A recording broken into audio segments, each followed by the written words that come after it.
Épisode 7. Salut la chocolatrice, épisode 2, la chocolaterie de Willy Wonka. Bonsoir et bienvenue pour cette nouvelle émission de la lecture de Maxime. Aujourd'hui, on va relire le livre de Sally la chocolaterie, mais cette fois, on va au chapitre 2. Et ouais, cette fois, on va pas prendre ma loupe, non. Oui, si, sur ma loupe, pour une fois. Allez, on va commencer l'histoire. J'ai préparé l'histoire. Et oui, j'ai pas oublié la page d'hier.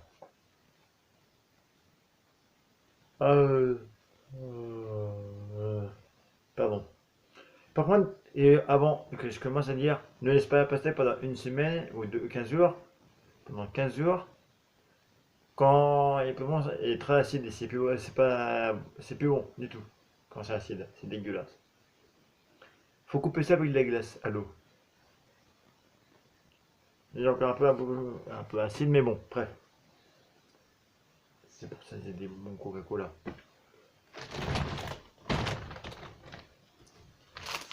De ce genre, ceci. Bon, bref.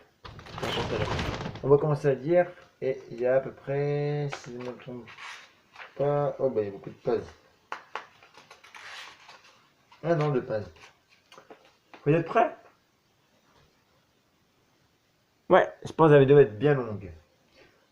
On va commencer à faire. La chocolaterie de Monsieur Willy Wonka. Le soir, après avoir mangé sa soupe au sous-noyer d'eau, Sally allait toujours dans la chambre de ses grands-parents pour écouter leur histoire et pour leur souhaiter bonne nuit. Chacun d'entre eux avait plus de 90 ans. 90 ans. Elle était fripée comme des pruneaux, secs, osés comme des squelettes, et toute la journée jusqu'à l'apparition de Sally, ils se pelotonnaient dans leur lit. Deux de chaque côté, coiffés de bonnets de nuit pour leur tenir chaud, passaient le temps à ne rien faire, mais dès qu'ils entendaient la porte s'ouvrir, puis la voix du petit Sally qui disait « Bonsoir, grand-papa Zo et grand-maman Joséphine. Bonsoir, grand-papa Georges et grand-maman Georgina. » Tous les quatre se dressaient dans leur lit. Leurs vieilles figures ridées lui souriaient, illuminées de plaisir. Et il commençait à lui raconter des histoires, car il aimait beaucoup le petit garçon. Il était le seul joie, et toute la journée il attendait impatiemment l'heure de sa visite. Souvent ses parents l'accompagnaient, et debout dans l'encadrement de la porte, il écoutait les histoires des grands-parents. Ainsi, chaque soir pendant une demi-heure environ, la chambre devenait un endroit joyeux et toute la famille oubliait la faim et la misère.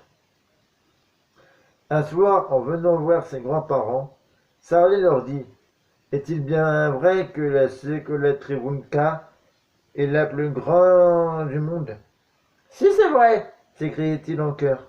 « Bien sûr que c'est vrai, bonté divine, tu ne le savais donc pas ?» Est à peu près 50 fois plus grand que tous les autres. Et Monsieur Willy Wonka est-il vraiment le plus habile de toutes les fabrications du chocolat? Mon garçon, dit grand-papa Zo en se levant sur son oreiller, Monsieur Willy Wonka est le chocolatier le plus fascinant, le plus fantastique, le plus extraordinaire que le monde ait jamais vu. Je crois que tout le monde savait cela. Je savais qu'il était célèbre, grand-papa Zo, et je savais aussi qu'il était très habile, s'écria le vieil homme. Il est beaucoup plus que ça. C'est un magicien du chocolat. Il sait tout faire, tout ce qu'il veut. Pas vrai, mes amis?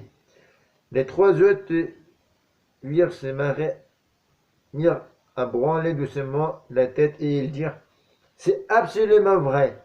Rien n'est plus vrai. » Et grand-papa Zo dit « Tu veux dire que je ne t'ai jamais parlé de Monsieur Willy Wonka et de sa chocolaterie? Jamais, répondit le petit Sali. Bonté divine, où avais-je la tête? Veux-tu m'en parler maintenant, grand-papa Zou, s'il te plaît?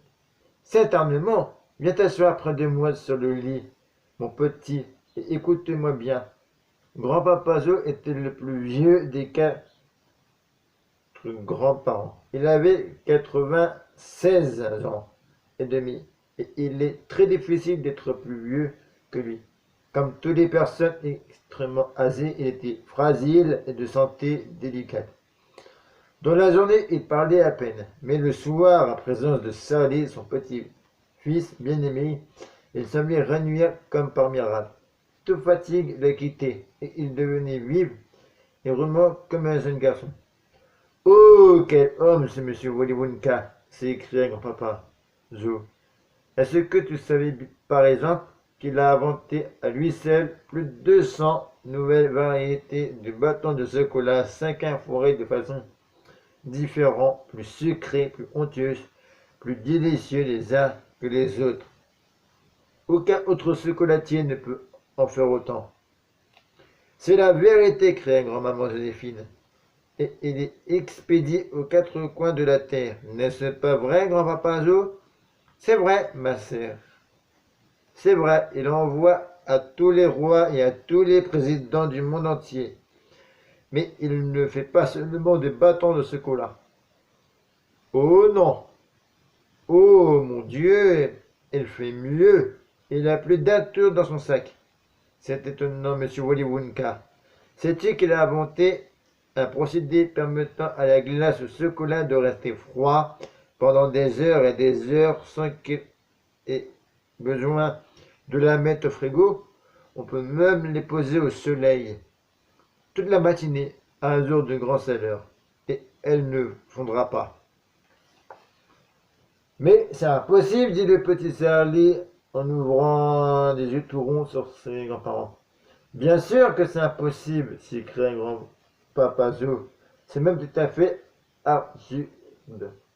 Mais monsieur Willy Wonka le peut. C'est juste approuvant des autres en inclinant. C'est juste approuvant les autres en inclinant la tête.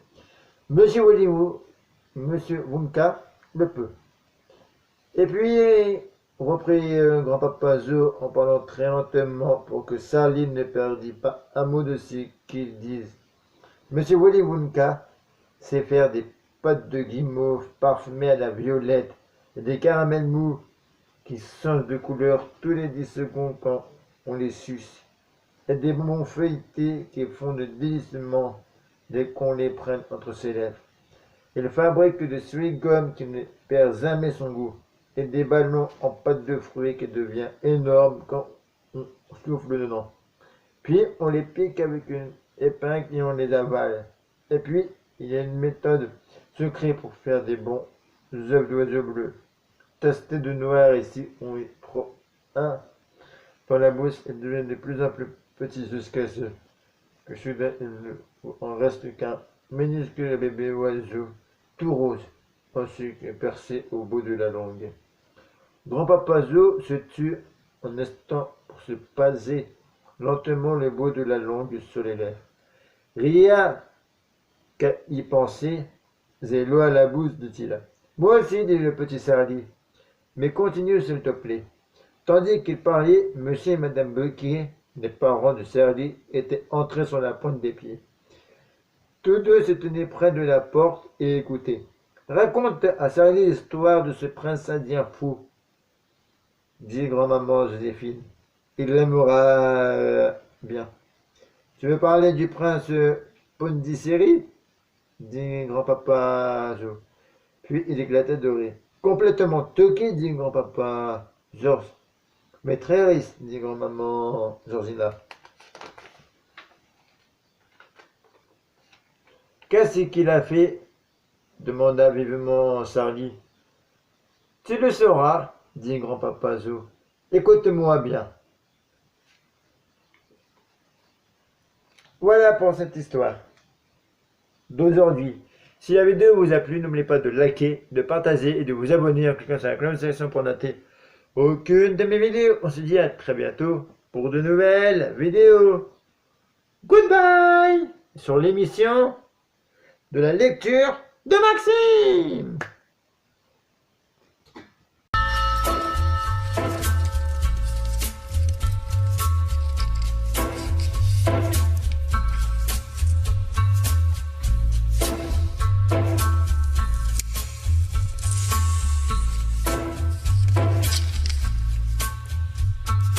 Take a little walk to the edge of town and go across the track